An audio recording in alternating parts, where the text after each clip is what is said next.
আসলে আমরা কেন গবেষণা করি? গবেষণার মূল লক্ষ্যটা কি? আমরা ভাত খাই, না খেলে বাঁচি না, পানি না খেলে বাঁচি না, পোশাক না পরলে আমাদের গৌরব থাকে না।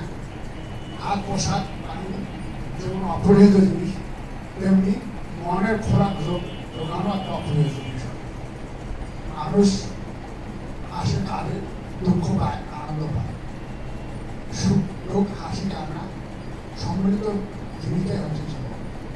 জীবনের প্রতিচ্ছবি প্রকাশিত হয় বইয়ের মাধ্যমে। সুতরাং মানুষের যদি প্রকৃত কোনো বন্ধু থেকে থাকে তাহলে সেটা আপনার ছেলে সন্তান আপনাকে ত্যাগ করতে পারে, আপনার স্ত্রী ত্যাগ করতে পারে, তারা প্রতিবেশী আপনাকে ঘৃণা করতে পারে, আপনি সব কিছু হারাতে পারেন, কিন্তু আপনার প্রকৃত বন্ধু যে বই সেটা আপনাকে কখন ত্যাগ করবে। জীবনে কি চাই? বই চাই, বই চাই।